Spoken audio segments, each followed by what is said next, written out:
Beğenmedim. Başka yer gösterip falan. Başka. Sen şu bir kat tutsan onu. Bir kat koyduk mu sana bu?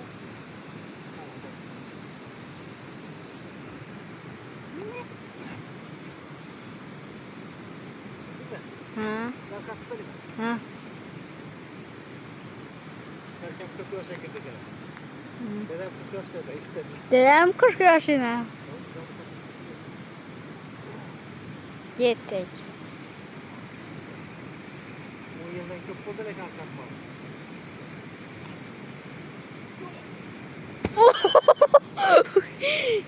Yine. Ana. Balıkçı özün danıştırırken. Ha, yine. Köp balık tuttu bala bir. Karmaklar yanaştırıp başladık. 2-3 tanesi kaldı. Gitemez. Giyeceğim işte. Aman dene şahsat bey. Sen bir balık tuttun mu balam? Ben bir balık tuttu yine.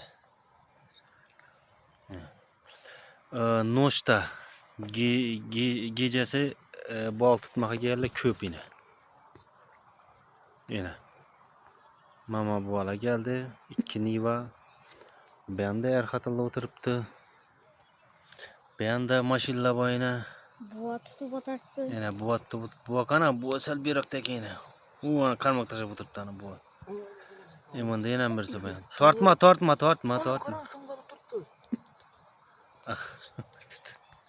İlgeni yok abi, ilgeni yok mu? İlse başka şey de du.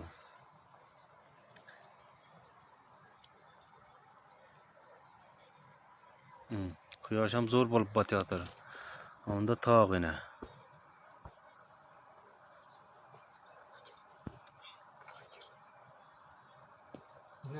Yine.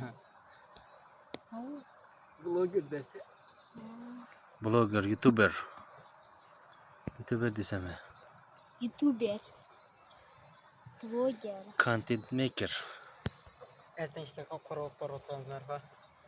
Erten işte kapkara oturan.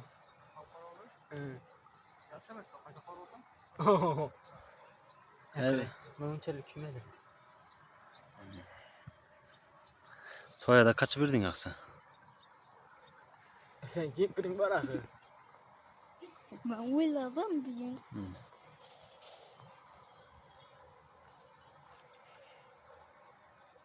Burada yinaştıraş gerekiz.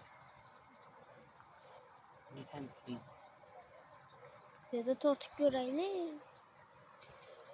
Al tartık görsün kan.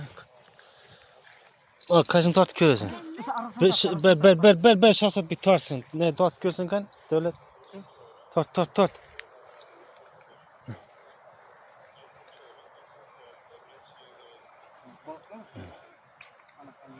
Aytmadın mı? Çıyanlarını doğrulap taşış gerek değil mi onu?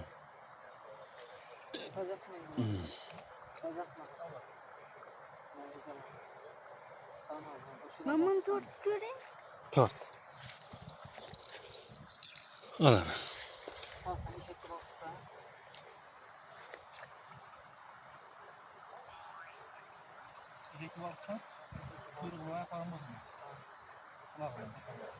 Yani iştiresen havardan bırakın düşür. Dur baramayın.